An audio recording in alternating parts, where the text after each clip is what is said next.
полностью повторить прием, его все равно нужно адаптировать к вам.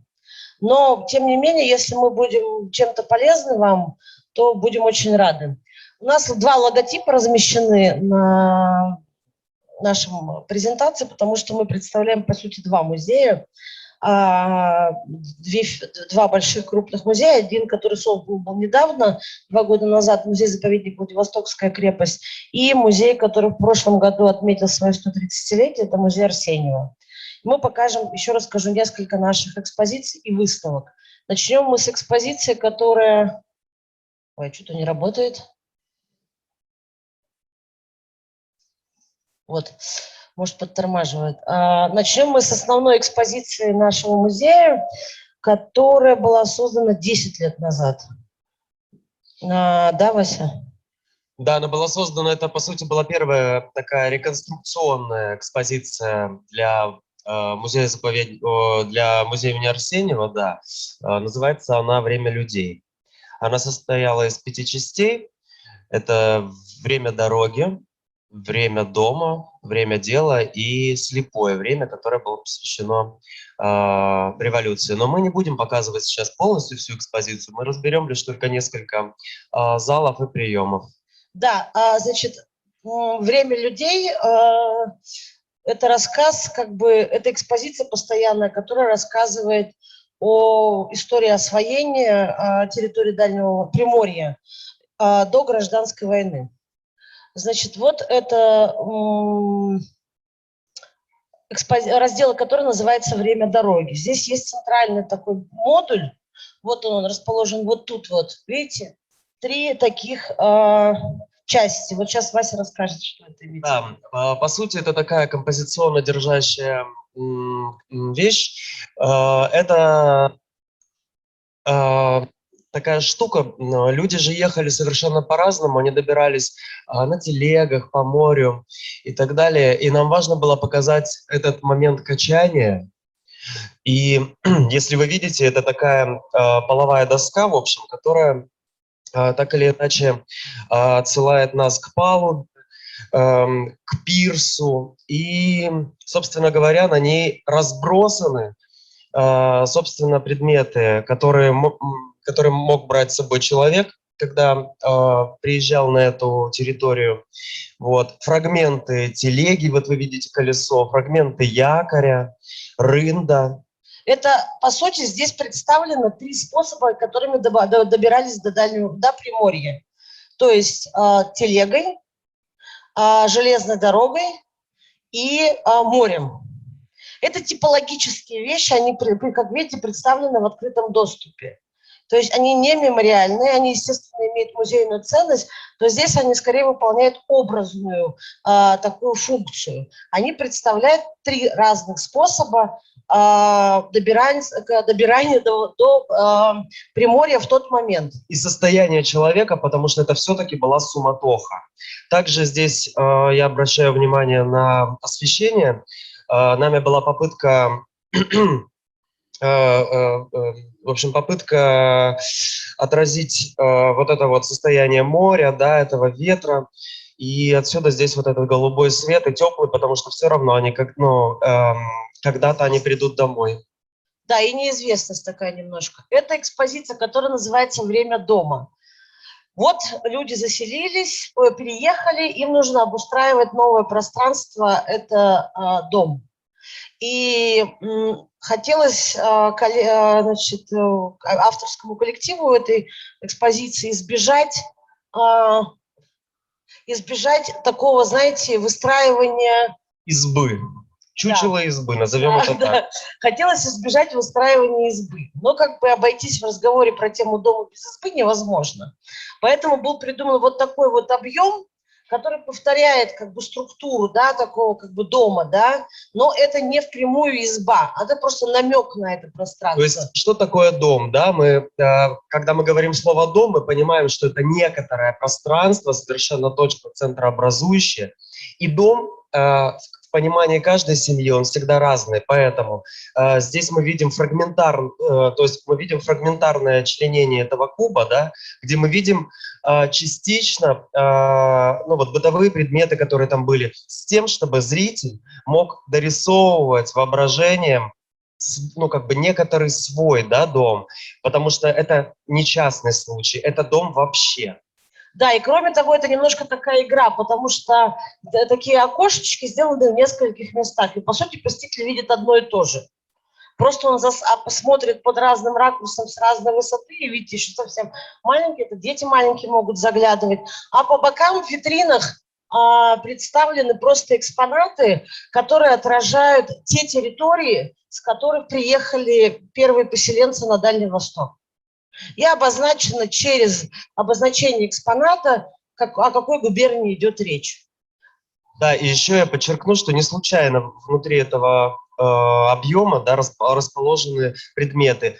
Они расположены так, как примерно, ну, то есть на каком уровне они вообще расположены, ну, в избе, в доме. Угу. Еще один раздел, который называется «Время...» Нет, это «Время дела». «Время дела», здесь он рассказывает о бизнесе, предпринимателях. Это самый частотно фотографируемый у нас в основной экспозиции объект. Значит, вот смотрите, с одной стороны вот эта вот интерактивная стенка, где в нишах представлены тоже типологические, совершенно такие как бы простые вещи. Например, банка с высушенной морской капустой. Сено, там какие-то аптекарские предметы, да, и так далее, клейма. Что это значит? Это значит, и здесь фамилия есть на карточке, а вот здесь такая этикетка. И ты подходишь, смотришь как бы фамилию и находишь в этикетке имя. И ты понимаешь, какой бизнес, какое предпринимательство, какой вид деятельности появился во Владивостоке благодаря тому или иному человеку. Это такая каталогизация бизнесменов XIX века. И это, безусловно, вот то, что мы любим говорить про интерактивные экспонаты. И вот эта часть, это кирпичи. Здесь коллекция выставлена массово выставлена коллекция кирпичей, которая хранится в музее, клеймами. Клеймы совершенно разные, на разных языках. И этот прием позволяет показать посетителю две простые вещи.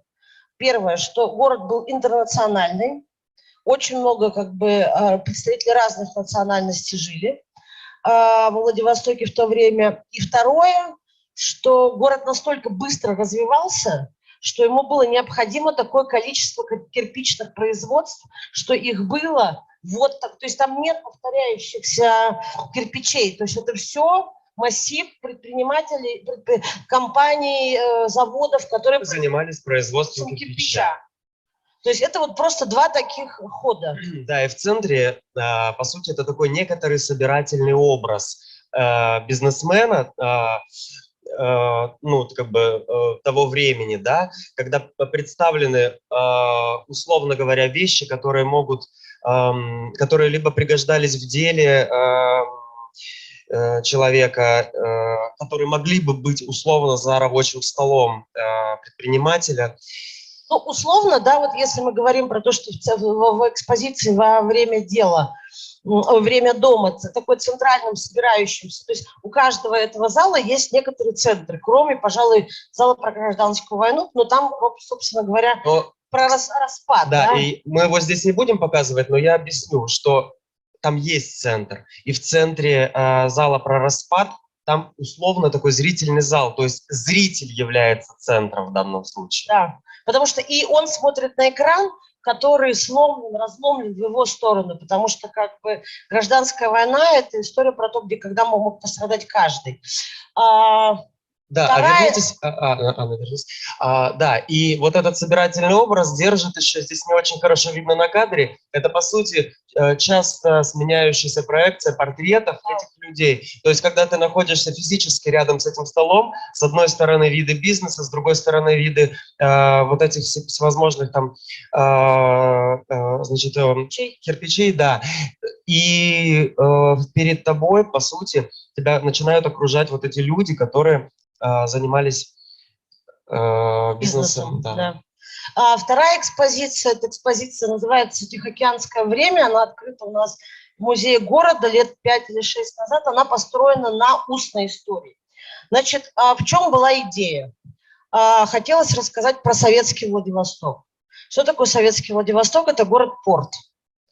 И мы подумали с проектной командой, что морской город живет в собственном ритме, вне зависимости от того, какой год на дворе.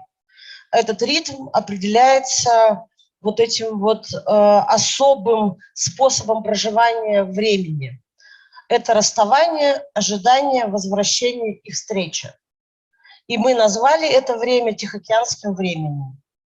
И всю экспозицию мы построили ровно через эти разделы. Вот эта часть называется пролог или список кораблей.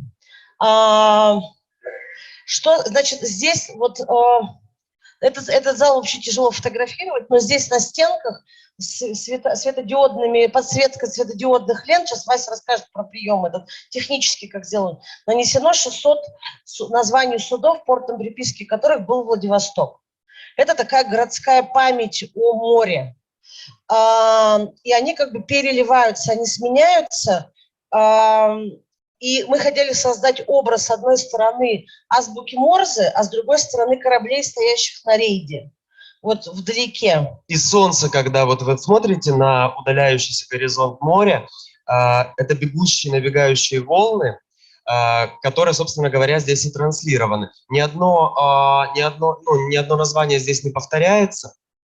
Да, и это как сотни людей, как много судеб, как множество звезд, которые, собственно говоря, как множество историй, они здесь представлены и сменяются друг за другом. И еще это такой прекрасный, знаете, не интерактив, а как это сказать, задачка для зрителя. Это крючок на память еще такой. Да, значит, там действительно люди могут найти, они становятся и могут найти каждый свое судно, с которым связано. Чтобы вы понимали, почему это еще там как бы стало для города очень важной, вот именно эта часть, потому что ни одно из судов, конечно, уже не сохранилось, да, это все утрачено в разные года, и особенно в 90-е, когда Тихоокеанский флот был пущен на иголки. То есть это как бы еще такое возвращение памяти. И это еще раз я подчеркну про прием, что вот это способ показать море, понимаете? Это что такое море? Это буквы. По сути, когда мы придумали этот прием и показывали там нашему эксперту, который нас курировал на этом проекте, это был грантовый конкурс, он сказал, ну, мы ему показали там 5 или 6 листов, которые мы получили с Феска, по-моему. И он сказал, это буквы, как вы покажете буквы? И мы придумали такой прием, и там есть еще звуковое сопровождение в этом зале, очень простое. Это плеер, который подключен, и он шумит. Это звук моря. Звук моря, да. Звук моря. Еще надо сказать, что мы здесь, конечно, в кадре этого не видим. Там есть маленький такой прямоугольничек черный, на который ты заходишь. В общем, там нет ни потолка, ни пола, ничего, по сути. Да? Это черное пространство, да. И в этом пространстве есть всего лишь один экспонат. Это маленькая фотография провожания. Встреча Тихоокеанского, встречи лайнера. Флотилии, да. Да, вот. И дальше мы бьем экспозицию на 4 раздела. Расставание, ожидание, возвращение и встречи. У каждого пространства, первых там 2, да, примерно, есть двух разделов, есть такое разделение на понятие пространства, да, дом и море, дом на суше, дом на море, вот, значит, вот это вот, вообще сразу скажу, значит, идея этой выставки пришла из фильма. Мы посмотрели документальный художественный фильм 1968 года режиссера Олега Конищева «1,5 часа до объятий». Который длится, по-моему, минут 7. Ну, оно не очень большое, но есть в Ютубе.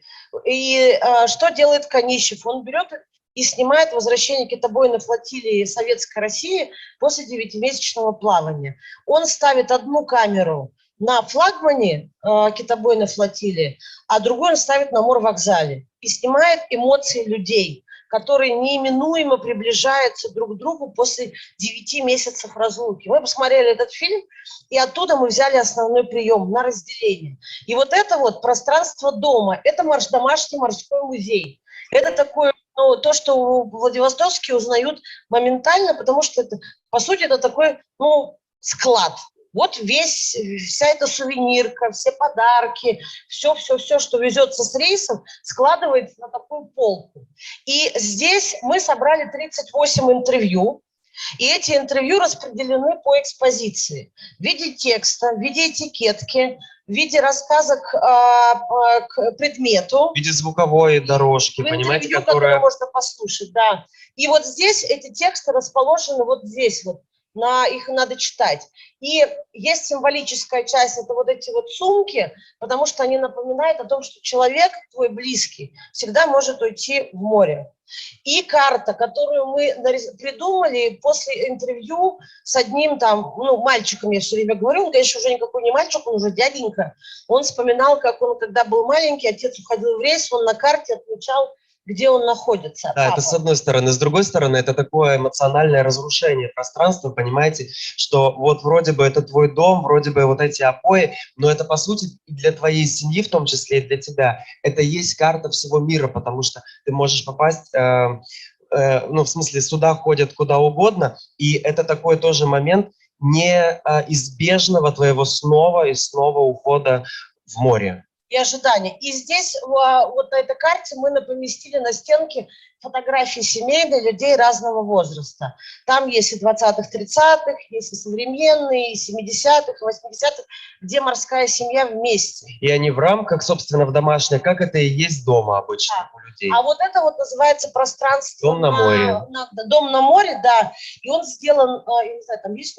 Нет, нету. Ну нет, он я сделан, объясню. Да, он сделан вот такой как бы витриной. Это наклоненный модуль, условно говоря, как борт корабля, да. И вот эти маленькие витринки, по сути, это место каждого... Это каютки. Да, потому что это, условно говоря, на корабле у каждого есть свое собственное место, и оно довольно маленькое.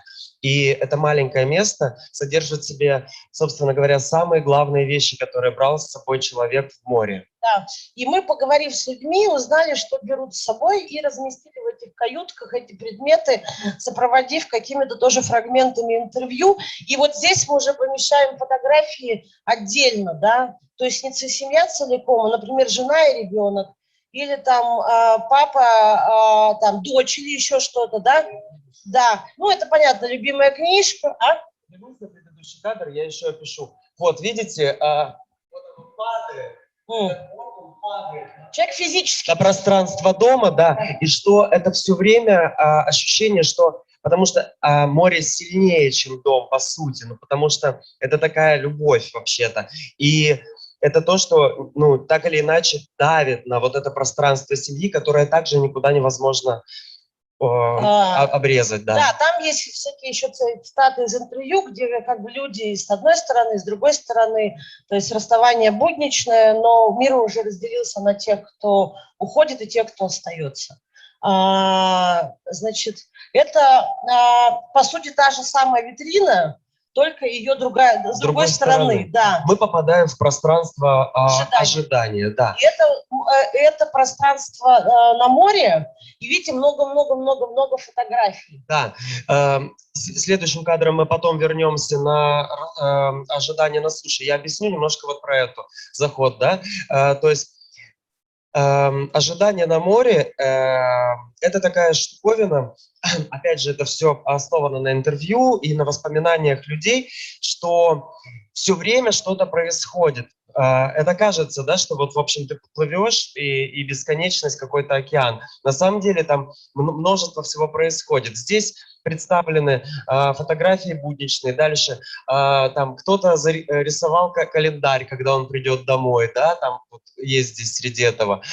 Какие-то, значит, маршрутные, ну, эти самые, как там, ну, это самое, различные дипломы про пересечение экватора. Как мы это собирали? Значит, во-первых, это архив музея, Во-вторых, это архив музея морского госуниверситета. И третий, личные архивы, семейные. Мы начали очень просто, мы начали с сотрудников музея, у которых есть в семье морская история, много предметов было принесено именно ими. И с одной стороны, это такая бесструктурная история, но внизу мы здесь не видим, держит это все витрина, где представлены рабочие инструменты, по сути, это работа. Да, рабочие инструменты, судовые журналы, журналы схода на берег, личные дневники, и в витрине обозначено то, что организует время. На судне это вахтенный устав. Это, по сути, ну, как бы, в море время условно, потому что, как бы, ты не ощущаешь его, как на суше. Поэтому все время делится вахтами. Вот как мы его представили. Это ожидание на суше. На суше. И это такой календарь отрывной. Мы сделали его в виде отрывного календаря. Вот это все можно перелистывать. И там тоже, как вы видите, фрагменты интервью с одной стороны, а с другой стороны это фрагменты жизни города. И вот это вот, я обращаю ваше внимание на вот эту фотографию. И вот в предыдущей у нас были тоже такие черные прогалы здесь. Почему? Потому что здесь есть еще 5-й раздел, который рассредоточен. Он называется «Трагедия испытания». Мы долго думали, куда его поместить. И потом нам сказали, что вообще-то на самом деле как бы у этого нет места. Потому что трагедия испытания может произойти в любой момент. В начале рейса, в середине, а вообще... Кто-то не дождался, например, и это тоже на моменте возвращения может произойти. Может на возвращении произойти, а может вообще рейс пройти совершенно спокойно, и ничего не произошло. Также, поэтому мы его рассредоточили внутри, кто-то его видит, а кто-то не видит. Здесь есть несколько предметов, вообще эта экспозиция собрана из самых обычных вещей. Вот самых обычных. Мы их собирали по семьям, по морякам, что-то в музее по мелочи, но она собрана с абсолютно бытовых вещей. И каждая вещь здесь не случайна. Она запускает механизм воспоминания у людей. Кто-то реагирует на будильник, кто-то на пластинку, кто-то на фотографию. Люди должны начать вспоминать. Да, еще вот там вот эти наушники, которые висят, это, по сути говоря, такая штора, которая разделяет вот это ожидание дома и ожидание на суше. Соединяется. И соединяет, да, потому что там представлен радиомаяк. Это сообщения, которые... Нет, не радиомаяк, радио «Тихий океан», по которому слушали, чтобы понять, где находится рейс. Это про то, как связывались суша и море. Там фрагменты интервью, там музыка, которую вспоминают моряки. Которую привозили они из-за границы, которой здесь не было. И последние наушники молчат, потому что, может произойти прервалась связь, да. А вот это уже возвращение. И это такие платья, абажуры, маяки, которые приветствуют как бы моряка, когда вот все уже наступает момент, когда ты начинаешь ждать в обратную сторону, когда есть только один дом, и он на берегу. И мы к нему сделали еще такой стол. Вот, Вася, вот он, видите, вот эта правая часть, вот он вертикальный, который переходит в горизонтальную, да, плоскость. Потому что, по сути, это когда это на суше, когда люди дома ждут, это же такой хаос, по сути. Видите, здесь флакончики духов, посуда, модные журналы. То есть люди готовятся. Это подготовка к торжественному событию. Да, и мы показываем его вертикально, потому что, это верх степени ожидания. Да, Вася сейчас уже, конечно, очень сильно мифологизирует это. Вообще, на самом деле, это произошло вот из-за чего. Я пришла и сказала, нужен пир. Он говорит, нету места. Я говорю, Вася, нужен пир, нужен стол. Он говорит, нету места. Стол не может быть маленький. Да, он говорит, ты чего? Говорит, какой стол может быть? Если мы показываем объединение людей за столом, он должен занимать много места. У нас места нету. Я говорю, ты понимаешь, что все говорят, что вот был пир, нужен пир. Он говорит, ладно. И в результате мы придумали пир, который уходит в небо. То есть мы взяли и перевернули этот стол, замонтировали. У нас были проблемы технические, до сих пор есть, но вот сейчас были у нас на монтаже коллеги из музеев Московского Кремля, и реставратор по металлу нам порекомендовал новый вид клея, который будет позволять надолго это цементировать. И это последнее, это тоже как бы возвращение, это звонки.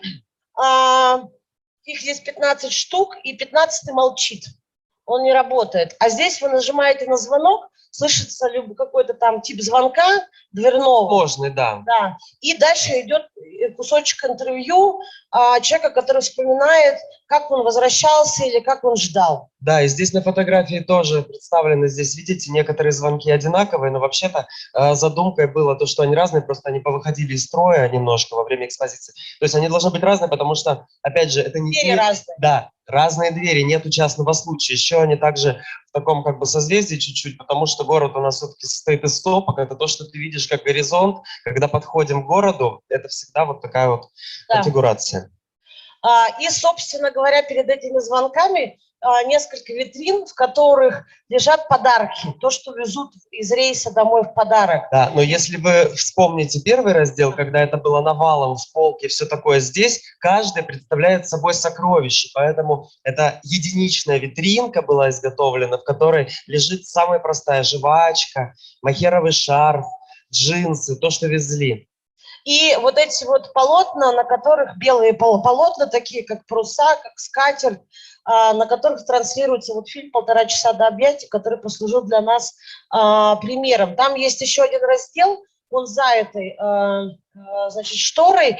Там у нас был консультант на проекте Виктор Павлович Рыбатюк, который был старпомом на китобойной флотилии Советской России, про которую снят этот фильм. И Виктор Павлович нам вспомнил несколько людей из этого фильма и рассказал про них. Мы сделали раскадровку и просто куски интервью с ним повесили рядом. И интервью, кусочек, ой, что-то я такое тут делаю, кусочек из интервью с режиссером Олегом Конищевым, который, к счастью, когда мы готовили проект, приехал из Петербурга в Владивосток, и мы переговорили с ним, и он обещал нам даже коллекцию и сценарий и прочее подарить. Это проект, который завершился, он длился 4 года, сейчас мы занимаемся его апгрейдом. Он назывался «Коллекционирую Россию». В чем была идеология проекта этого? Мы посчитали, что на самом деле среднестатистический житель Дальнего Востока точно может добраться до Москвы и Петербурга. А значит, он может сходить в великие сокровищницы. А вот, например, в регионах он совершенно, его никак не занесет ни в город Муром Владимирской области, ни в там, Пермь или еще куда-то. И мы хотели показать историю страны через коллекции региональных музеев. Само название родилось из проекта, который мы здесь сейчас не показываем. Первый год мы привозили коллекцию Муромского историко-художественного музея, которая была сформирована 4 людьми, которые жили в Муроме. Один из них был художник, второй был купец, другой там еще кем-то. Они коллекционировали предметы быта, одежду, Центральной России и Севера России 17, 16, 18 века. Потом они объединили эти коллекции и сделали музей. И мы захотели привести эту коллекцию. И первый год, это проект, который развивался на самом деле. Первый год нам подарил, экспозиционно мы ничего особенного не сделали, это был обычный показ коллекций. Единственное, что мы сделали, это мы придумали название, собственно говоря, из истории вот этих 4 людей, мы придумали название «Коллекционирую Россию». Второе, мы поняли, что с коллегами, мы отработали технологии работы с коллекцией. Мы поняли, что муромские коллеги все знают про свою коллекцию, а мы все хорошо знаем про свою аудиторию. И когда муромчане начали как бы присылать нам тексты к своим экспонатам, мы поняли, что нам нужно переписать этикетки. Потому что, например, предметы, которые существуют в понимании жителей там, Мурома, Владимирской области, Суздаля, на Дальнем Востоке, особенно в Приморье, со 160-летней всего лишь историей, они вообще, большая часть из этих предметов просто незнакомы, надо объяснять. Нам, например, дали целую коллекцию кокошников, корун и прочих женских головных уборов, которые, в общем, и мы в подробных этикетках объясняли, чем одно отличается от другого. И вторым проектом стал «Коллекционирую Россию. Пермские боги». Сейчас Вася вам объяснит идеологию, как эта идеология отразилась в фирменной символике этого проекта. Да, но здесь все просто. Вы видите, с одной стороны, вот это фирменный знак, условно такая буква М, буква Е, вообще это частично даже сигма, сумма в математике обозначает, да? И с другой стороны, это такой некоторый у вас видоискатель, понимаете, через который вы смотрите. Это фрагмент пазла и так далее, и так далее. Собственно, сведя все эти образы в некоторый графический знак, вот, мы используем его как такое окно, в котором всегда будет какой-то фрагмент какой-то коллекции. Будь то здесь мы видим лицо ангела, потому что это пермские боги, это одно настроение. С другой стороны мы будем видеть это ситцы ивановские, например, это будет совершенно другое настроение. Вот таким образом мы сделали. И всегда вот эта вещь остается черная в такой верстке. Да, кстати, в тканях мы поменяли потом немножко верстку, но это было также очень в рамках стиля. Вот, и это немножко такая, как этикетка, потому что, ну, как это объяснить, как лейбл, знаете, как это вот, ну, шилдочка такая, да. Да, и, значит, здесь мы уже думали над тем, как мы это будем показывать. Мы договорились с коллегами, что они дадут нам 38 деревянных скульптур, и мы придумали, что это мы будем показывать мистерию.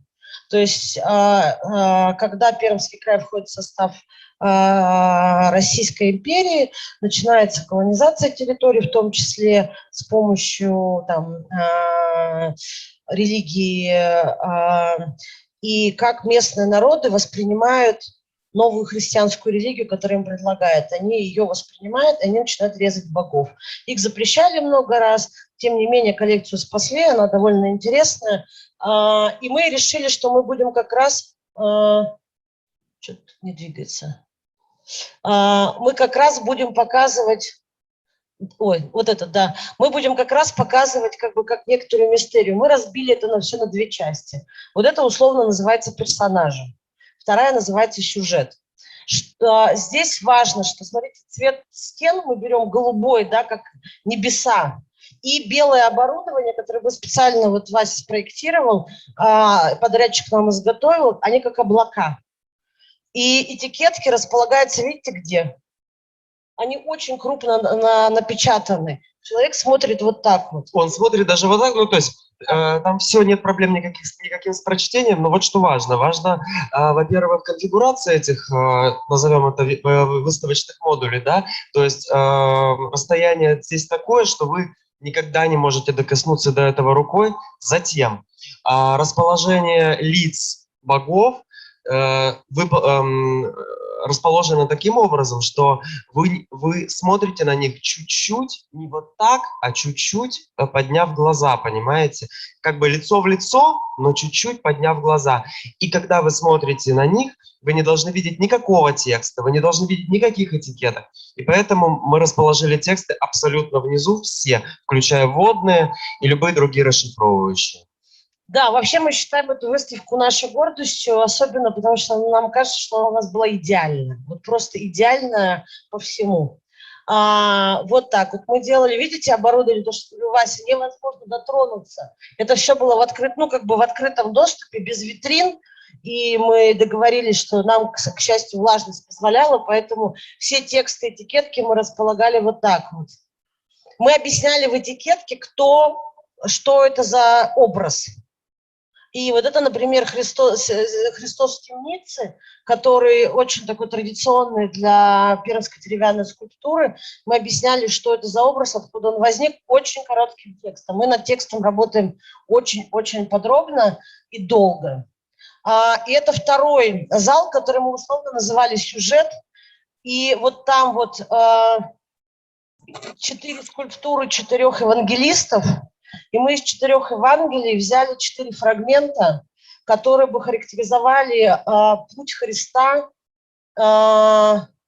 вот Христос, сидящий в темнице, до распятия. И вот это полностью иконостас, который нам дали, который мы попытались показать в объеме.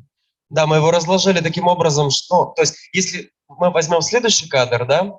Да, вот я пытаюсь это сделать. То, ну, фронтально это повторяет абсолютно то, как это расположено на иконостасе. Но когда вы смотрите на это сбоку, у вас есть возможность еще пройти и посмотреть их со всех сторон. Да, вот видите? То есть и они и по высотам они расположены также, ну, имеется в виду приблизительно, да? Но имеется, то есть человек имеет представление. И дальше была история, ну да, это предстоящее. Дальше была еще история со снятием Христа. Здесь мы видим фрагмент, у нас, к сожалению, нет фотографии. На черной стене. Без креста это называлось, когда крест не сохранился, а сам Христос есть, да, и мы просто заканчивали им, и другой цвет немножко поменяли. И впервые мы сделали информационный раздел. Мы поняли, что жителям Приморского края надо рассказывать, где находится Пермский край, откуда и как и чего. И вот у нас нарисована эта проекция, на самом деле сделана такая карта.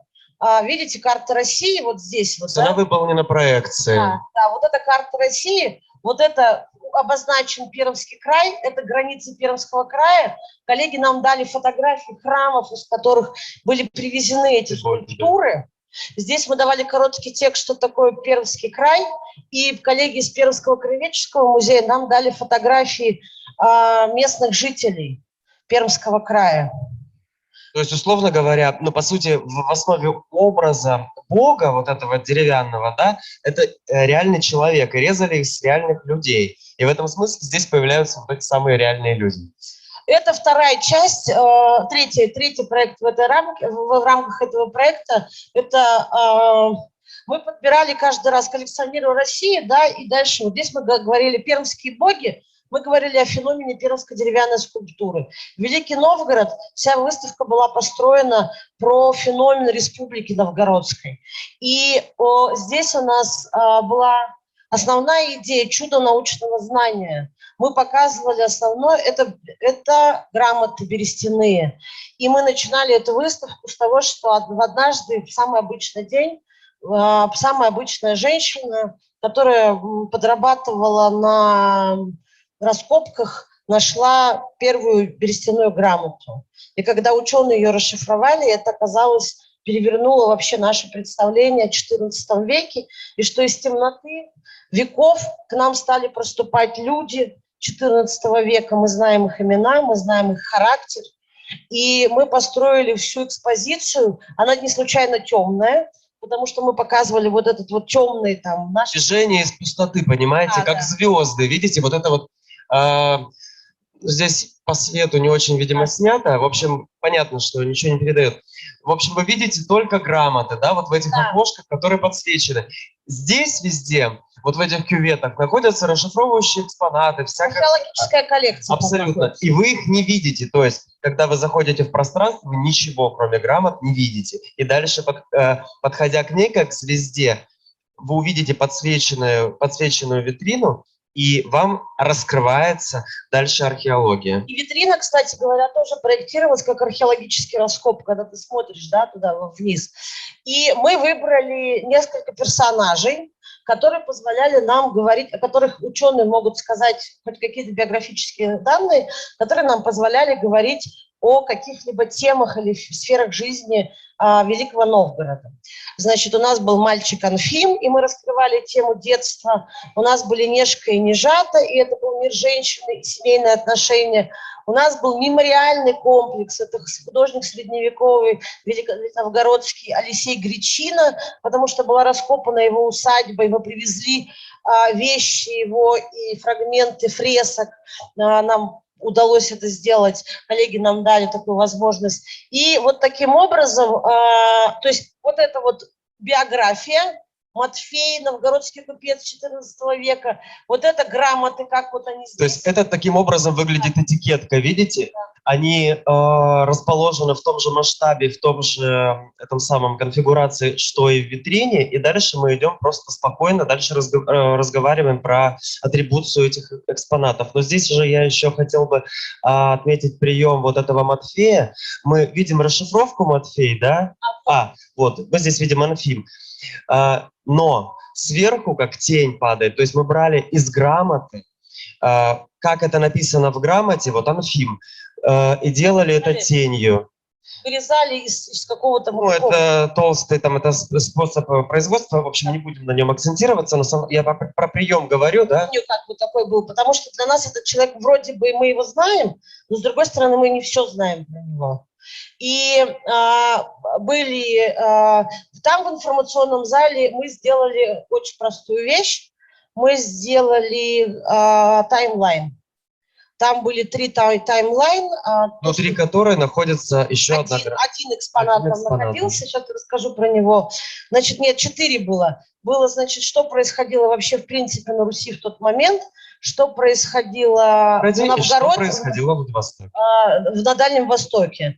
И в центре была одна единственная грамота берестяная, где впервые упоминается Москва. Еще не как Москва, а как село Кучково. А пошел я в село Кучков. И мы его специально взяли, он просто был вписан в таймлайн. Последним завершающим проектом, 4-м, получается, была коллекция ивановского текстиля. Мы назвали ее 100% Иваново. Вообще, когда мы хотели эту коллекцию привести, мы хотели привести исключительно авангардные ткани, которые самые знаменитые в Ивановском музее, историко-художественном музее имени Бурылина. Но когда мы приехали отбирать коллекцию, мы поняли, что нет. 500 с лишним единиц хранения, нужно показать все, стараться. И мы с коллегами почти 4 или 5 месяцев мы отбирали. Сначала 2 раза мы туда приезжали, потом по интернету мы отбирали. Так же, как и новгородский, мы очень долго отбирали археологию. Мы очень долго отбирали эти ткани, и мы сделали... Здесь была история про то, как ткань сформировала регион. Что Ивановская область как субъект появилась только благодаря тому, что там есть тканевое производство. И иначе бы оно могло быть составной частью любого другого региона. И мы сделали этот раздел экспозиции, назвали через бренд территории. Первый раздел назывался «Ивановские ситцы». Так назывались все ткани, которые производили в Иваново до революции. Второй зал назывался «Красный Манчестер». Так Иваново само себя описывала, значит, в период после революции. И последний, 3-й раздел, как вы понимаете, назывался «Город невест». «Город невест». Почему вот эти вот фабрики и прочее, почему женщин там было так много на производстве? Вась, скажи про ткань. Да, вы увидите это во всех остальных разделах тоже. То есть все названия раздела мы наносим в данном случае не на стены, а это большие-большие полотна белой ткани, потому что ткань, она все равно до набивки, до чего бы то ни было, она все равно белая. И ее действительно было очень много. Это такой заход на... Ткань как структура образующая все, что сформировало регион. Там про ткань все. Почему они стали заниматься тканью, почему тем, почему всем. И тексты вот вводные в раздел тоже были напечатаны на ткани, но уже как бы меньшего размера. Да. И еще здесь, то есть такой элемент штампа, да, то есть вот они ивановские тесицы, потому что ткань, она, в общем, делается штампом. Да, и мы показывали ткани, начиная, по-моему, 16-17 века. То, что нам дали коллеги, просто так придумали какие-то новые приемы для экспонирования. Вот, например, как вот эти вешала, которые сейчас ивановцы сами довольно ловко используют. Да, во-первых, это удобно для экспонирования ткани, во-вторых, это немножко такой, на станке вот она как бы вот так. Да, вот то, что Вася говорил про штампы, это штемпель вот такой, это вот... Это тоже, да, это прямо мы наносили. Экспонаты, да. Так. То есть все там выполнено штампом было. Ну, это вот как раз самая ценная часть коллекции, это авангард, который, это, если вы не видели эту коллекцию, это, конечно, то, ради чего стоит поехать в Иваново, без сомнения. И это платки. Здесь был информационный раздел, который был посвящен Дмитрию Геннадьевичу Бурылину, основателю этого музея и коллекционеру. Он был как Третьяков, но он коллекционировал все подряд. То есть, когда ты попадаешь в его музей, там есть все. Там есть все. Там даже, египетские мумии есть. И мы взяли там, понятно, мумии мы не привезли, но часть разной его коллекции мы привезли, и мы говорили про него как коллекционера. И это история, которая завораживала всех посетителей. Быстро движемся дальше, потому что у нас не так много времени. Это экспозиция, которую мы открыли 2 года назад. Владивосток «Время крепости». Она была посвящена новой теме, которой мы занимаемся. Это Владивостокская крепость. Но Да, и начнем мы, да. Да, но мы сначала опробировали эту историю. Мы сделали, у нас была такая стрессовая ситуация, нам сказали быстро сделать стенд на Интермузей. И мы подумали, что, ну, в общем, надо что-то так как-то... У нас не было подлинных экспонатов, мы в тот момент только-только начали комплектоваться, поэтому мы придумали такой стенд, в котором уже заложили какие-то базовые вещи, которые мы потом использовали в экспозиции. Например, вот эти вот названия музея-заповедника на разных языках. И здесь все языки не случайны. Здесь французский, немецкий, английский, японский, китайский, корейский, потому что это отражает геополитическую ситуацию, в которой возникла Владивостокская крепость. Владивостокская крепость усилялась, строилась, росла, реагируя на события, которые были связаны с этими странами. А сейчас мы ее позиционируем как пространство объединения. То есть если это было пространство, которое разделяет, сегодня это пространство, да, которое объединено творчеством и любовью. Здесь мы сделали такие отрывные блоки, такие, как, знаете, как, ну, отрываешь, да, так берешь с собой. Это карта Владивостокской крепости, и на обратной стороне есть какой-либо факт о крепости. Да, и почему мы ее разделяем? Потому что крепость, невозможно осознать ее всю целиком, потому что она много частично под землей и так далее, на материке, на острове и так далее. Около 200 с лишним фортификационных объектов, которые расположены вокруг Владивостока на острове Русский, на полуострове Муравьев-Амурский. То есть это не Кремль, куда ты пришел, и вот ты видишь стены. Это нет, это невозможно ее целиком увидеть ее. Поэтому у нас был сделан такой стол, инженерный верстак, на котором мы написали разные факты о крепости, и посредине была особая наша гордость, что Владивостокская крепость не сделала ни одного боевого выстрела. Она вообще не воевала. Она выполнила свое предназначение своим фактом существования. Это нам очень нравится. И многие приемы мы потом использовали. Ну вот так, это формула, это мы рассказывали, как появился новый музей-заповедник. Мы взяли экспонат Музея общества изучения Амурского края, карта Владивостокской крепости, и вот такую формулу, что вот, а теперь это новый музей. И дальше мы эти приемы использовали внутри большой уже экспозиции лежит центра. Да, точно так же название экспозиции, мы каждый раз, когда рассказываем, удивляемся, насколько мы любим слово «время». Сейчас мы боремся с этим заболеванием. Эта экспозиция, вы будете смеяться, называется «Владивосток. Время крепости». Почему? Потому что 40 лет Владивосток носил статус официальный не города, а крепости. Он так и писался Владивосток. И мы рассказываем про... Основная идея рассказать не про крепость отдельно, а рассказать про то, что такое феномен крепости, города-крепости. Как крепость влияла на город, как они могли соотноситься друг с другом или противоборствовать. И вот здесь тоже также на всех языках написано название. И у нас есть один большой экран, это вообще фальшстенка, на которую проецируется специальный фильм, который нам сняли. Он есть на канале музея. Он большой, есть короткий, есть длинный. Потому что я уже сказала, что я тоже говорила, что крепость невозможно увидеть. То есть ты ее масштабы можешь осознать только когда ты поднимаешься наверх. Поэтому был снят фильм, который демонстрируется за макетом. Макет. То есть, в центре зала мы не увидим здесь больше кадров. Давайте вернемся. Вот. Ну да. Но, короче, Ань, потом расскажешь про вот эти, если нужно, вот эти версты, там, в смысле, я имею в виду. Я вот сейчас Короче, про крепость. Макет сам просто по себе не будет работать, потому что это такое, знаете, изображение действительности, но он очень условный. Но когда вы даете огромное изображение, огромное просто, оно должно быть такое, понимаете, вот тоже размеры в этом смысле важны. Когда вы оцениваете пространство, вы должны дать в данном случае такой размер, чтобы вы боковым зрением не видели больше ничего, только макет и вот этот размер, чтобы вы летели как будто бы, понимаете? А это означает, что ничего нельзя видеть боковым зрением, поэтому отсюда вышел такой размер. Вот. И, по сути, сама по себе проекция не имеет значения. Макет сам по себе тоже, знаете, можно увидеть в кабинете биологии. Вот. А здесь была попытка создать некоторое эмоциональное пространство по этому Да, и поводу. еще у этой экспозиции есть большая особенность. В связи с тем, что у нас было очень много типологии, и мы рассказывали новую тему для города, то у нас очень много текста. И нам пришлось придумывать, как мы это огромное количество информации будем распределять. И вот мы придумали, вот, например, такие таблички. Вот это вообще карта большая на стенку нарисована, карта Российской империи до русско-японской войны. И там обозначены различные крепости, которые были на западе, и чуть-чуть там 2-3, которые были на востоке.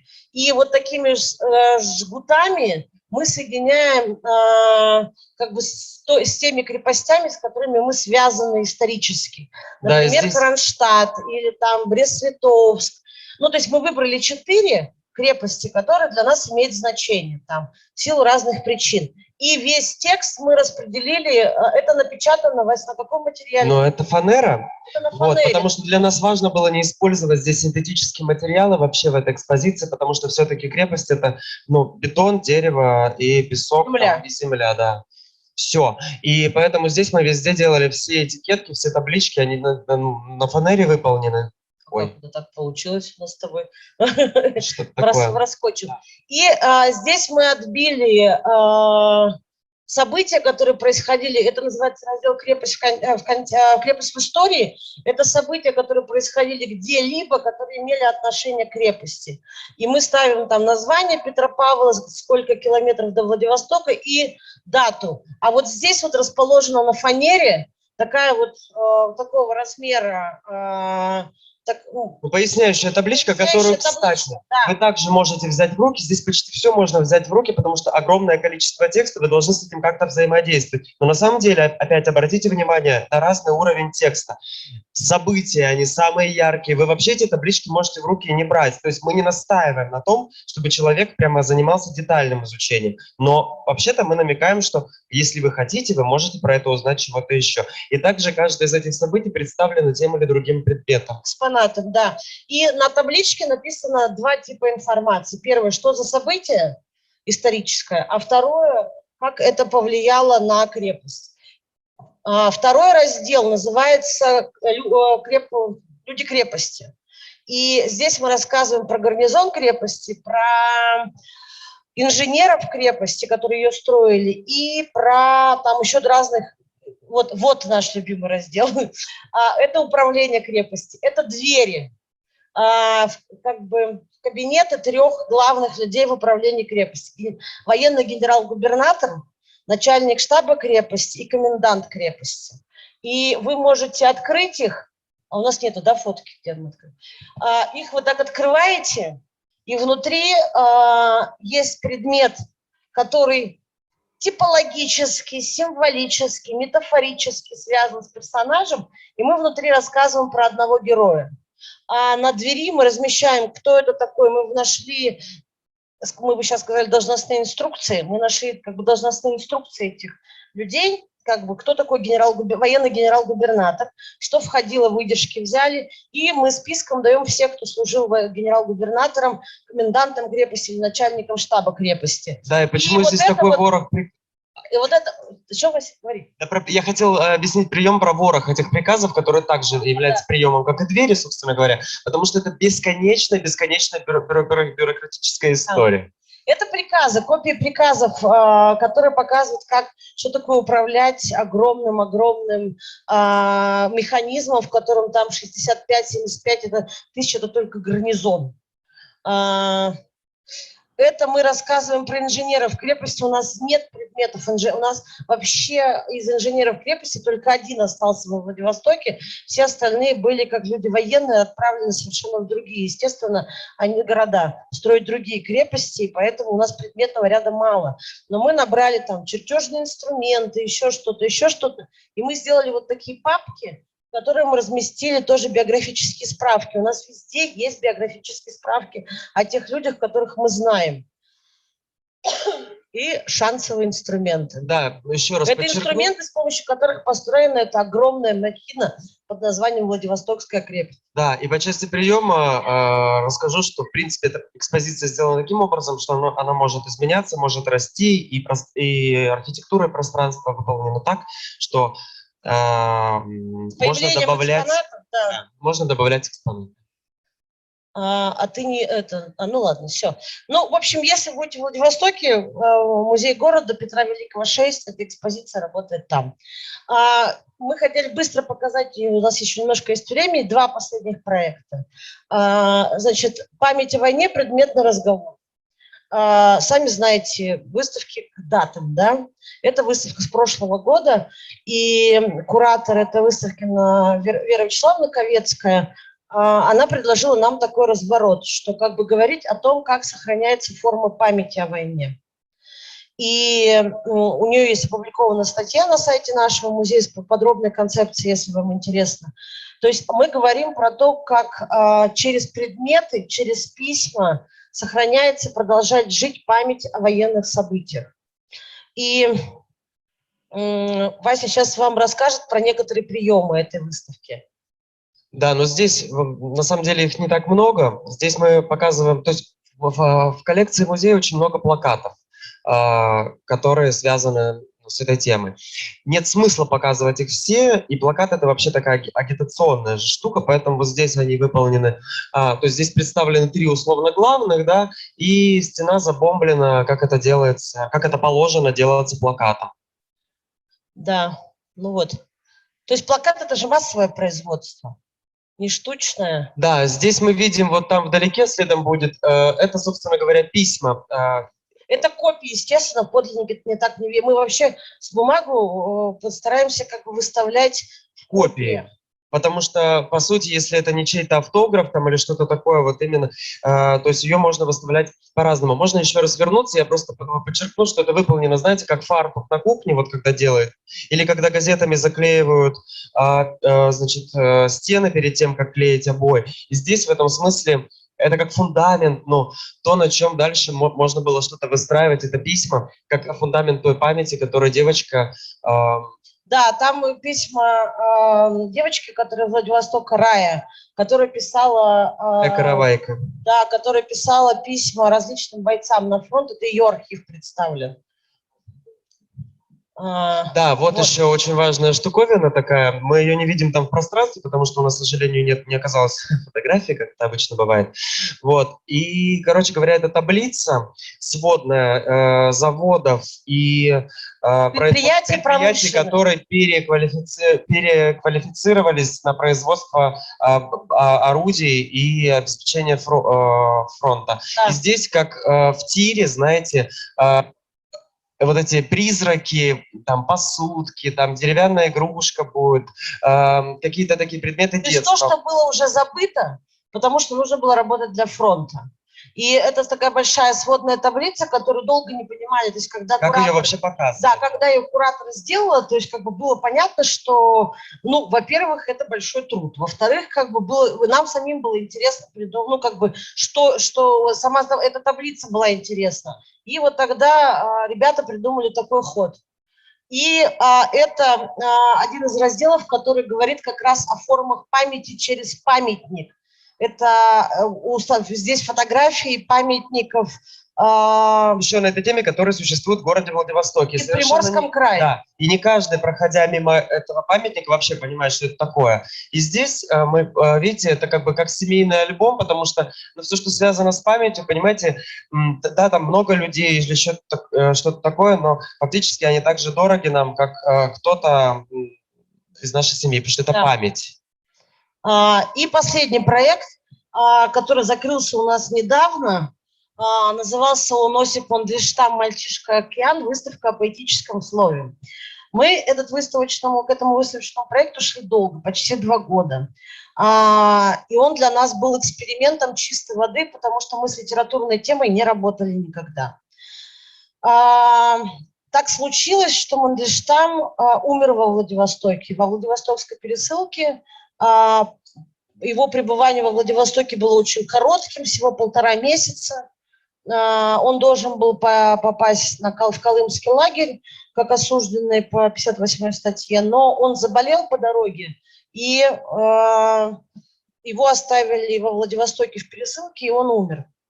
И мы хотели сделать выставку, чтобы напомнить... А у нас еще была такая не очень хорошая предыстория, которая связана с тем, что на нынешнем вот этом месте захоронения репрессированных стоят жилые кварталы, которые были построены по проекту «Большой Владивосток». То есть после 60-х, 70-х, 80-х.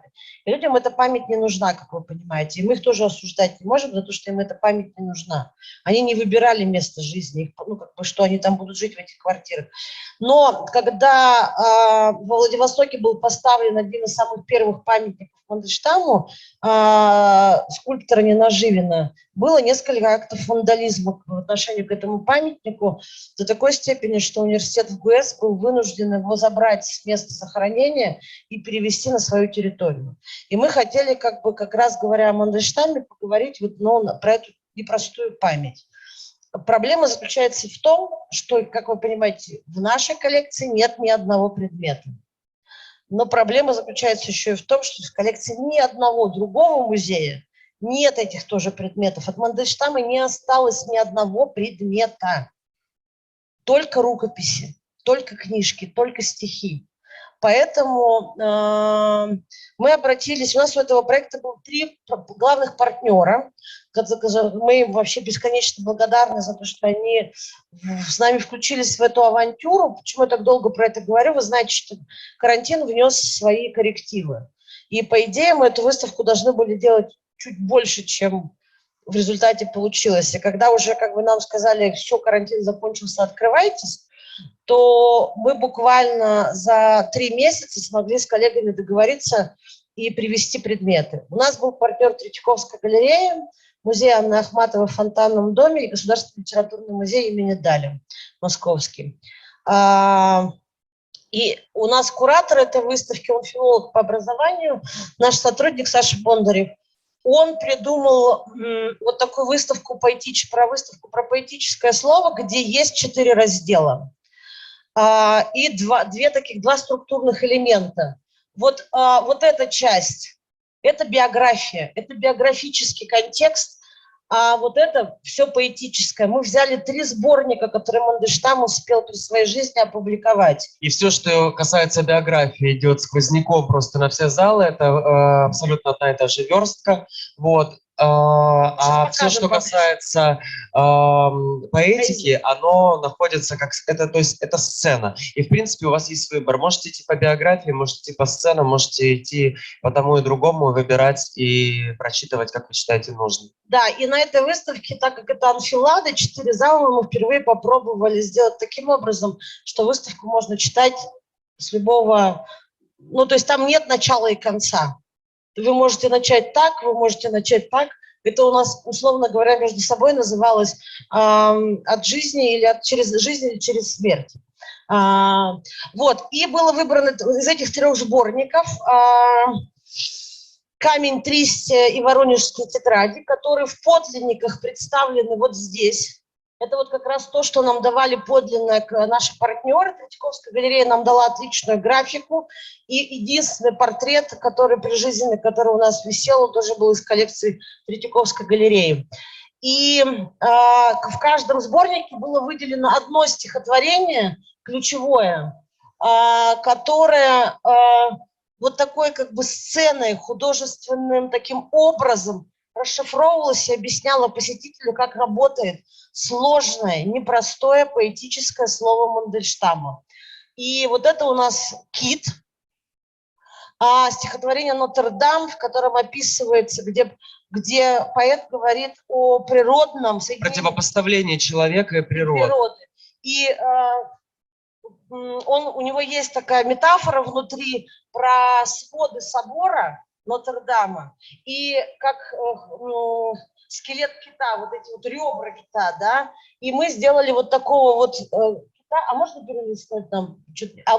Вот такого кита, Ну, то есть ты движешься внутри этого кита как по католическому собору, вообще-то под его видите, сводами. такие эти самые Внутри стоят эти кафедры, понимаете, где каждая четверостишие. строфа, да, ложится на вас, как этот камень, и дальше у вас есть там возможность поиграть с этими чудовищными ребрами. Ну, то есть там есть некоторый такой конструктор, как вообще работают подпружные арки и так далее и тому подобное. Да, значит, и вот здесь висит копия. Мы попросили, так как архив Мандельштама рукописно рассредоточен по довольно большому количеству различных архивов, музеев, мы для себя приняли решение, что фотографии и документы мы берем в копиях. Потому что автограф есть автограф, бумага есть бумага. И нам дали очень хорошие копии, мы за них заплатили, кстати говоря, это не так дорого. Там у нас вообще не было, это 2000, там, за, не знаю, 15 документов, 1500 за 10 документов, то есть, ну, просто это нужно списаться с коллегами, договориться, есть ценник, и музейщикам, ну, как бы они идут всегда с большим удовольствием. У нас было несколько архивов, а архив ФСБ, архив МВД нам вообще дали документы все бесплатно, прислали нам. И этот кит потом у нас сейчас он стоит как ну, такое как бы послесловие выставки. Его забрали на кампус университета Дальневосточного федерального. Он стоит там теперь. И вот портрет, про который я говорила из Третьяковки. Вот идут даты хронологически, а вот эти вот работы, там живопись мы брали в подлинниках, все. То есть вы, с одной стороны, проходя, видите даты, с другой стороны, вы видите расшифровку Да, потому что главных событий. получается, что мы как бы с одной стороны всем рассказываем биографию Мандельштама и контекст исторический, а с другой стороны мы говорим про поэтическое слово. Это было самое фотографируемое место в музее и на выставке. Это раздел назывался «Тристия» и стихотворение За то, что руки твои не сумел удержать. За то, что руки твои не сумел удержать. Значит, смотрите, очень просто. Вот здесь на стенках представлены двери, вот на этой стороне и на той стороне, вот, представлены две редакции одного стихотворения. И это разбор, это как бы промежуток. Это черновик, вообще-то. Черновик. И мы показываем зрителю, как поэт берет одно стихотворение, перерабатывает его, и мы вообще даже следов его личных переживаний не видим, как он стихотворение, которое было написано из его несчастной любви к Ольге Арбениной, превращает его в стихотворение на античные мотивы. Но у нас тут есть прекрасный экспонат, вот он здесь вот лежит, нам его дали в музее Ахматовой, это прижизненное издание сборника «Тристия», который принадлежал Анне Ахматовой. Анна Ахматова, будучи женщиной предусмотрительной, каждое стихотворение подписала карандашом, кому оно посвящено. Кому Мандельштам посвятил то или иное стихотворение. Поэтому мы знаем, что вот это стихотворение было посвящено Ольге Арбениной Гильденбранд. И нам музей Ахматовой дал не только эту книгу, они еще дали ее портрет. То есть мы ее как бы показываем, эту вот главную героиню. А вот этот образ, это образ бессонницы, который очень главный. Да, вообще образ бессонницы, понимаете, ну тоже по воспоминаниям и так далее. То есть когда ты не можешь спать, это мокрая улица, это эти мысли, скомканная кровать, вот это куски текста, которые напечатаны, куски стихотворения, которые напечатаны. То есть это, по сути, текст и слова, которые сыпятся на тебя из этой бесконечной, невозможной ночи просто. Одиночество, безусловно. Да, и вот также опять тут с этой стороны все продолжается биография. Вот такими табличками. Кстати, вот у нас проходит экскурсия очень эмоциональная просто. Да, это выставка. Как это вообще живьем работает? Эта выставка нам привела молодежь и подростков. Она сработала на них абсолютно. Они приходили, назначали свидания, молодые люди приглашали девушек на кураторскую экскурсию. Значит, это было очень востребовано. И последний раздел «Воронежские тетради». Они тоже представлены. Это в машинописи. «Воронежские тетради» – это стихи, которые были написаны в ссылки в Воронеже. И сами рукописи хранятся в Принстонском университете. В Государственном литературном музее хранится машинопись, которую Надежда Яковлевна Мандельштам перед тем, как отдать коллекцию, отправить от греха подальше рукописи в Америку, она перепечатала их. И коллеги из Госмузея нам дали подлинные вот эти машинописи. И в воронежских тетрадях тоже мы выбираем одно стихотворение. «День стоял о 5 головах». Это стихотворение, которое Мандельштам пишет в воронежской ссылке, вспоминая ссылку первую в Чердынь. И вот здесь, не зная биографического контекста, понять сложную метафору очень сложно. И мы разбираем ее вот каким образом. Вот этих стихотворения напечатано четверостишими на таких шкафах. И вы каждый шкаф открываете, и там идет расшифровка. Расшифровка ключевого слова. Ключевого слова. Да, это как в тексте, когда вы читаете, да, там ссылки на полях. Внизу, сноски, или ссылки на полях. Там разбор и документы первого и второго дела Мандельштама. Он был арестован 2 раза. И по второму делу его уже сослали в Колыму. И вот этот вот стол с ярко горящей лампой, и вот эти вот стулья, которые, значит... Стоят спиной. Это такая очередь, понимаете, по какому... Мы хотели создать ощущение неприятного места. То есть вы помните, да, все вот эти присутственные места, где ты садишься на вот эти вот стулья, которые невозможно подвинуть, потому что они по 4, и у них ручки не отодвигаются. И ты как бы сидишь вот так вот, да, и ты ничего не можешь... Мне бы только спросить, я говорю, тут всем спросить. И вот этот стол, который напоминает допросный стол, с ярко горящей лампой, которая бьет в лицо, и вот так вот это выглядит. Какие-то ящички закрыты, какие-то нет. И Вася сейчас скажет, как напечатанные документы там. Да, во-первых, здесь каким образом отыгрываем тему страшной русской сказки. Это вот эта, собственно, буквица. Там Мандельштам пишет про то, что это страшная русская сказка. Он весь вот этот свой морок после ареста, он воспринимает это как страшная русская сказка. И долго думали, как это показать. И тогда решили, что вот эта вот, знаете, традиционная буквица, да, в русской сказке, она будет начинать. Документы. Да, и документы, собственно говоря, представлены напечатанными ровно на тетрадях. То есть это такая метафора, что вроде бы воронежские тетради, понятно, что это не какие-то не тетради, но здесь это представлено типа тетради, на которых напечатаны документы с пояснениями внутри, что это такое, каким образом оно относилось. Да, еще важно, что не все шкафчики открываются, потому что не все дела, в общем, раскрыты, мы много чего не знаем и все такое. Вот, значит, здесь мы заканчиваем, по сути, такую как бы поэтическую биографию, потому что после этого Мандельштам ничего не пишет. Его арестовывают после возвращения из воронежской ссылки почти сразу же и отправляют на Колыму, и он попадает во Владивосток. И у нас последний раздел – это коридор, лабиринт, черный лабиринт, который нам напоминает подъезды, которые сейчас стоят на месте захоронения бывшей Владивостокской пересылки. С одной стороны. С другой стороны, он выполнен таким образом, что вы не можете там идти вдвоем. Это путь одного человека. Это как жизнь, понимаете? Это как рождение, как смерть, все что угодно. Вы не пройдете там вдвоем за ручку. Вы идете один по этому бесконечному черному лабиринту. И здесь есть несколько цитат из поэтов Серебряного века, которые мы рассказываем, там, и про них мы рассказываем в первом зале, про вот этих всех Ахматовых, Гумилевых, Блоков, которые так были важны для этого человека, и от них Цветаева, в котором Мандельштам был влюблен. И мы выбираем, куратор выбрал такие строчки, которые бы говорили про бессмертие. И вот здесь вы видите такой как бы подъездный немножко фонарь, да, и на нем как в подъезде расписано. Да, то есть это абсолютно разный шрифт, это расписано все вот так, понимаете, так обыденно, понимаете, и так нечаянно. Да, и как говорил куратор, он говорит, для нас это очень важно, потому что мы говорим про то, что поэзия может расти везде. И на вершок бы мне синего моря, наугольное только ушко. Это строчки из воронежских тетрадей.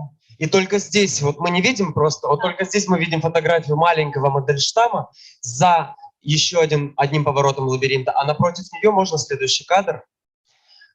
Еще, вот, это просто полароидовская фотография, снятая с того места, где... Со станции «Вторая речка». Они прибывают, состав с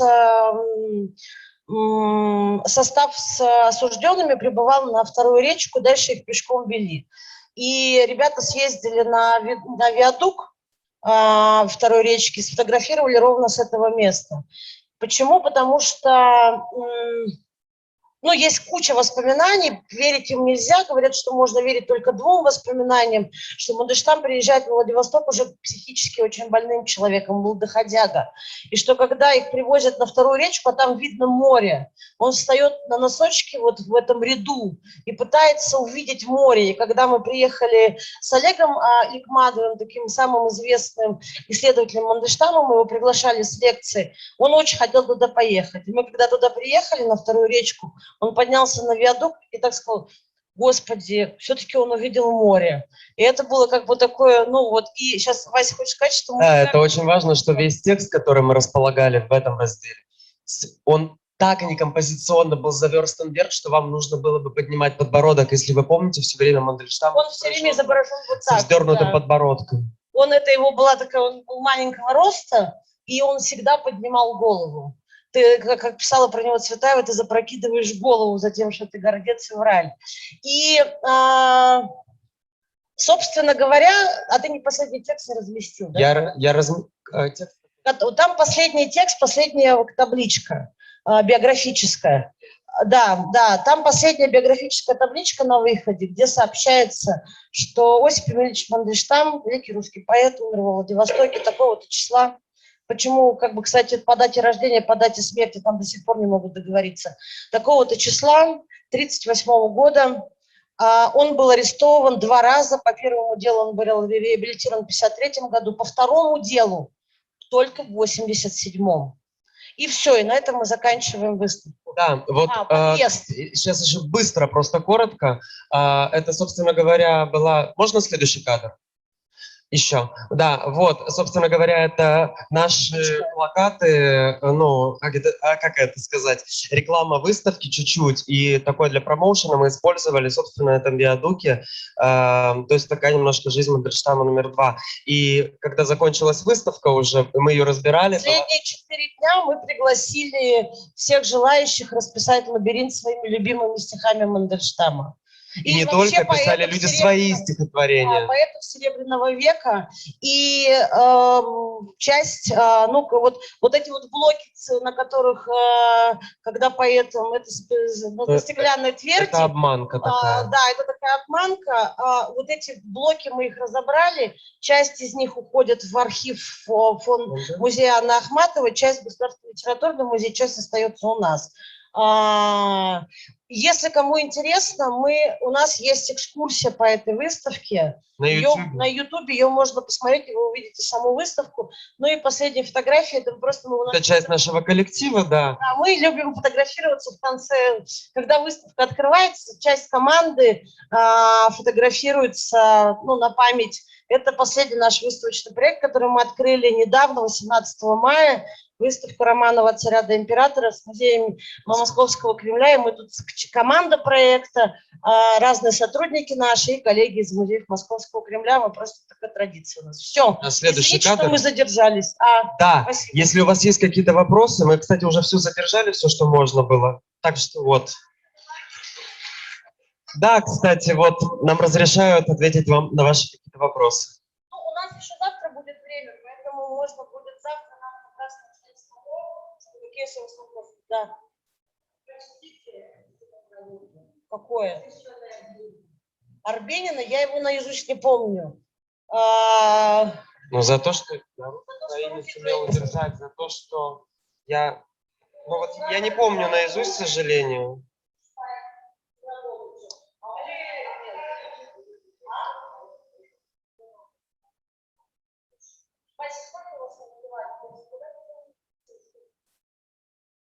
Ну, мне кажется, квадратов 150, что-то такое.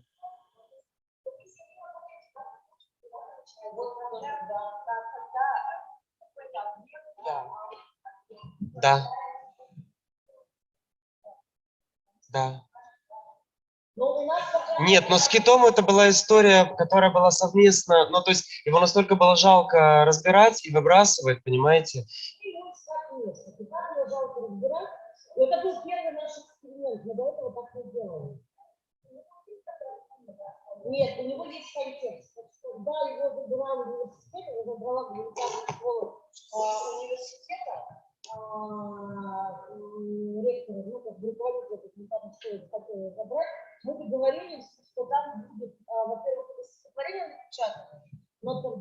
А во-вторых, будет этикетка. Ну, то есть, да, то есть мы контекст должны как-то будем показать, безусловно.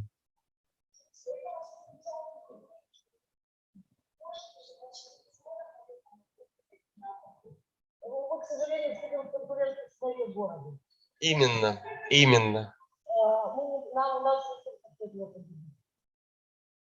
то есть эти три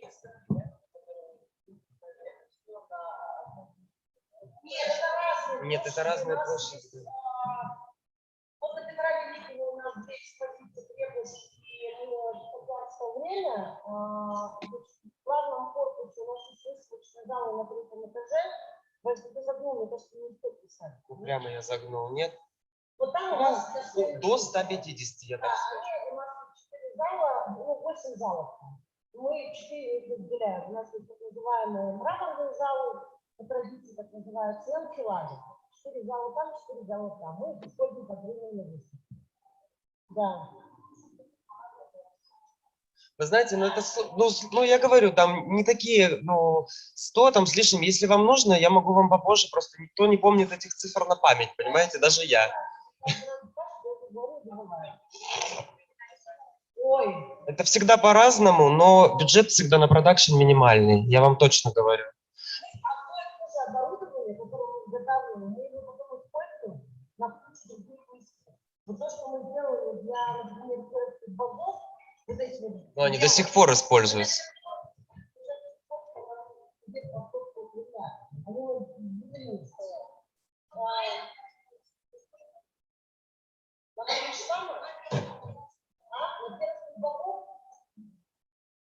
Ну, вы смотрите, эти выставки, они всегда считаются с упаковкой и вот. Там вот 100 миллионов, потому что упаковка большая, перегрузка. Вы представляете, что 38 культур, университет, специальные ящики, специальные накладчики, витаминные ящики. Мы, когда у нас еще не было такой возможности работать с специализированной компанией «Автокест», которая сейчас открылась, в котором уже есть готовые ящики. Мы заказываем специальную бумагу. Вот это вот все на продакшн ушло в 20 раз. На продакшн Это самая низкая статья в бюджете. Всегда это очень обидно, и всегда это задача придумать таким способом, чтобы соблюсти какие-то нормы, какие-то некоторые эстетические предпочтения, функциональные тоже. Это всегда супер минимум, к сожалению. Ну, да, за редким какие-то, исключением. В последнее время только. Но спонсорство вообще будет тяжело. У нас есть несколько проектов, которые мы хотим спонсоров. Но еще раз говорю, у нас есть модельный проект. Как он будет там? Мы готовим деньги.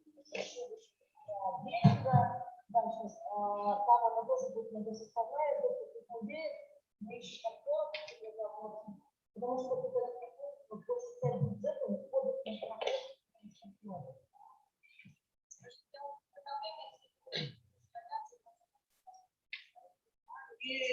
Нет, у нас никаких цехов нет, но мы берем, работаем с подрядчиками условно. Там, я понимаю, что нам нужно сделать световую какую-то инсталляцию. Вот я, допустим, ее нарисовал. Дальше там мы понимаем, значит, это надо работать с рекламщиками, с какими мы уже там понимаем. Дальше они рассчитывают и входят в контекст. Знаете, мы сделали однажды, после любого такого выставки, у себя нужно просто расширить весь город. И мы расширили весь город и поняли, кто чем занимается. Теперь мы просто обращаемся к тем подрядчикам, которые нам необходимы. Как бы вот это. Обещал, проблема. Она поступилась в генеральную статью, у нее был невероятный эффект, который людей видит.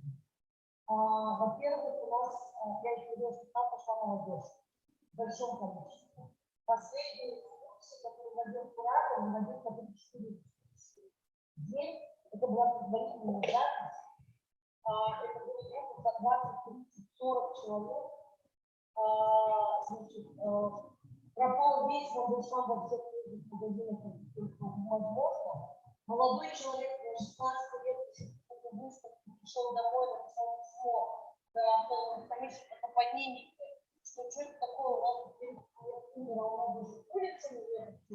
Теперь у нас назовут улицу. Теперь у нас значит, потом мы объявили акцию в День поэзии, мы попросили горожан написать стихи. Читали все, от карапузов до актеров, до фэшн-дизайнеров, все такое. Большой ролик, они тоже есть на ютубе.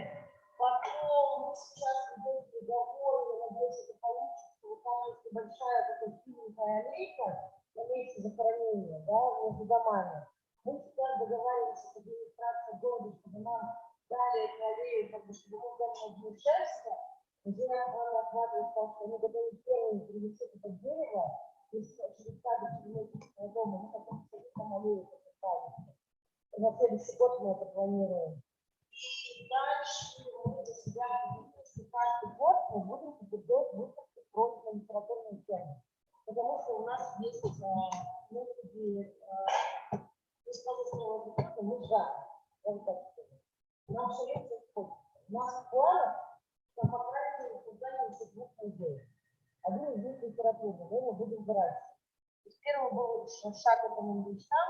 В следующем году мы открываем параллель гражданский, давно мы будем открывать тему футуризм, потому что футуризм заканчивается, когда мы выходим литературное явление, что Ленин Бурлака здесь. И дальше мы хотим вообще движение перед ГУЛАГом, попробовать сделать вообще про рисунку, потому что через нее мы Мандельштама прошли Домбровский, Гинзбург и Шаламов. Это вот такой прям литературный, мы очень много литературных тем, которые мы рассказывали. И это для нас стало таким отдельным направлением деятельности. Тем более, что у нас есть партнеры, мы подписали себе музей, и недавно очень плотно сотрудничаем с музеем охвата, с которым мы готовы просто дружили. Вот, ну, вот так. И мы не стесняемся спрашивать и просить. И всегда просим больше, чем дадут. Мы всегда там говорим, вы сейчас не придете с Дима. Вот у нас есть вот это, а мы знаем, что нам нужно больше. Хорошо, а вот это еще можно у вас? Вот это. Мы знаем, что из 15 наименований, если 5 дадут, нас устроит. Да, еще очень важно пробовать и рисковать, потому что нет рецептов. Да. Вот это. Да.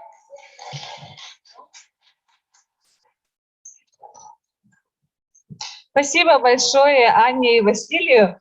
А у вас будет возможность